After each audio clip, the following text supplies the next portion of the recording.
అందరికీ నమస్కారం. నేను మీ ఆయుర్వేద డాక్టర్ చిట్టిపొట్ల మధుసూదన శర్మని. మనం ఈ వీడియోలో తామర వ్యాధికి తరుణోపాయం అనేటువంటి చక్కటి ఆసక్తికరమైనటువంటి విషయాన్ని గురించి తెలుసుకోబోతున్నాం. గత కొన్ని వీడియోల్లో కూడా తామర వ్యాధి అంటే ఏమిటి? ఎవరిలో వస్తుంది? ఆ సమస్య వచ్చినప్పుడు ఎలాంటి లక్షణాలుంటాయి? ఆ లక్షణాలున్నప్పుడు మీకై మీరు చేసుకోదగ్గ సులువైనటువంటి, అనుభూతమైనటువంటి గృహవైద్య చికిత్సా విధానాలేంటి? పైపూత మందులేంటి? కడుపులోకి ఎలాంటి మెడిసిన్స్ వాడుకోవాలి? మొదలు వివరాలు తెలియజేయడం జరిగింది. ఈ వీడియోలో మరొక కొత్త ఫార్ములాని కడుపులోకి ఆ యొక్క ఔషధాన్ని వాడేసి ఆ యొక్క తామర సమస్యని ఎలా తగ్గించుకోవాలో తెలుసుకోబోతున్నాం. దీనికి కావాల్సినటువంటి పదార్థాలు 4. మీరందరూ బాగా నిదానంగా రాసుకోండి. చాలామందికి ఉండేటువంటి సర్వసాధారణటువంటి సమస్య ఈ యొక్క తామర సమస్య కాబట్టి ఎంతోమందికి చాలా ఉపయుక్తకరమైనటువంటి ఈ వీడియో. ఈ 4 పదార్థాల్లో మొట్టమొదటి పదార్థము ఒట్టివేళ్ల చూర్ణం. ఈ ఒట్టివేళ్ల చూర్ణము ఒక 50 గ్రాములు తీసుకోండి. అట్లే శ్రీగంధం పొడి ఒక 50 గ్రాములు తీసుకోండి. మూడవ పదార్థంగా గంధ కచోరాల చూర్ణం, ఇది ఒక 50 గ్రాములు తీసుకోండి. చివరగా సుగంధి పాల వేర్ల యొక్క పొడి 50 గ్రాములు తీసుకోండి. మళ్ళీ ఒక్కసారి చెప్పుకుందామా?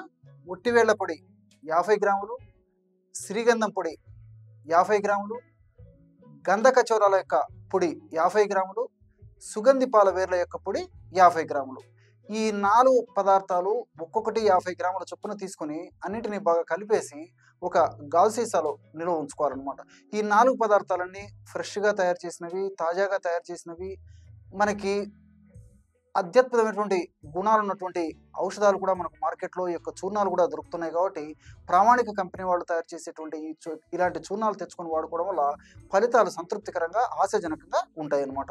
ఈ 4 పదార్థాలు ఒక్కొక్కటి 50 గ్రాముల చొప్పున కలిపేయడం వల్ల మొత్తము 200 గ్రాముల చూర్ణం తయారైపోతుంది.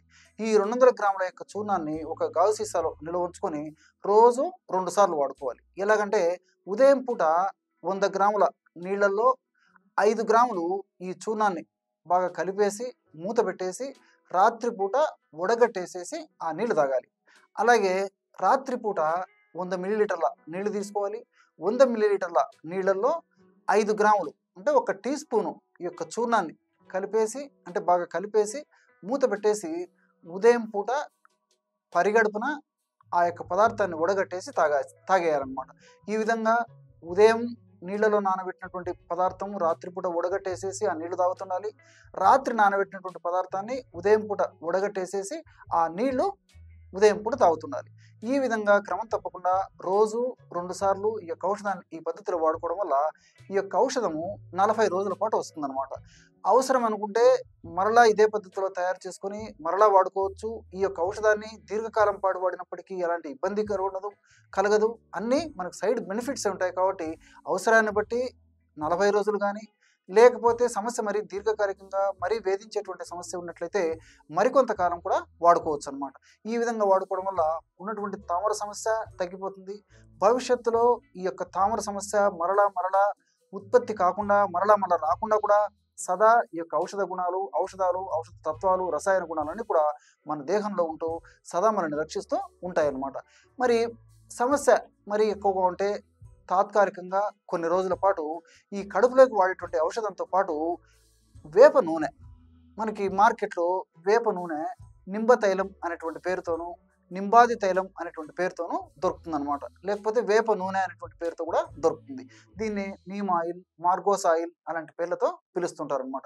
ఈ యొక్క వేప నూనెను తెచ్చుకొని తగినంత వేప నూనెలో 1 లేదా 2 చిటికెలు, అంటే ఉదాహరణకి 5 ml వేప నూనె తీసుకుంటే 1 చిటికెడు కర్పూరం పొడి, అంటే హారతి కర్పూరం కానీ, ఉంట కర్పూరం కానీ, మన ఇళ్లలో వాడేటువంటి కర్పూరాన్ని 1 చిటికెడు అందులో కలిపేసేసి ఆ యొక్క తామర వ్యాధి లేదా రింగ్వామ్ ఉన్నటువంటి ప్రాంతంలో సున్నితంగా మర్దన చేయాలన్నమాట. అవసరమైతే రోజు 2 సార్లు ఈ విధంగా మర్దన చేయొచ్చు. లేకపోతే రోజు ఒక్కసారి ఈ పద్ధతిలో మర్దన చేస్తే సరిపోతుందన్నమాట. ఈ విధంగా అవసరాన్ని బట్టి కొన్ని రోజుల పాటు ఈ యొక్క ఔషధాన్ని కూడా, అంటే వేప నూనెతో కర్పూరం కలిపేసి వాడుకోవచ్చు. ఈ విధంగా కొన్నాళ్ళ పాటు వాడేసి దీర్ఘకాలం పాటు నేను చెప్పినటువంటి ఈ 4 పదార్థాలు కలిపి తయారు చేసుకొని వాడుకోవడం వల్ల చాలా అద్భుతమైనటువంటి ఫలితాలు కలుగుతాయి. మరి వయస్సు చిన్నగా ఉన్నటువంటి వాళ్ళు, చిన్నపిల్లలు, అంటే 10 సంవత్సరాలు దాటినటువంటి పిల్లల్లో ఔషధం ఈ ప్రమాణం కాకుండా ఇంతకంటే తక్కువ ప్రమాణం, అంటే 5 గ్రాముల నేను పొడి చెప్పాను కదా, 5 గ్రాములు కాకుండా 2.5 గ్రాము పొడి ఉదయం, 2.5 గ్రాము పొడి రాత్రి వాడితే సరిపోతుంది. 10 సంవత్సరాల కంటే ఇంకా చిన్న పిల్లలైతే అందులో సగ ప్రమాణం, అంటే ఇంచుమించు 1 నుంచి 1.5 గ్రాము వరకు, ఇంకా చిన్న పిల్లలైతే 500 మిల్లీగ్రాముల నుంచి 1 గ్రాము వరకు కూడా వారి యొక్క వయస్సును బట్టి, వాడి యొక్క వ్యాధి తీవ్రతను బట్టి, వాడి యొక్క బలాన్ని బట్టి ఈ యొక్క ఔషధాన్ని నిర్ణయించుకొని వాడుకుంటే సరిపోతుంది.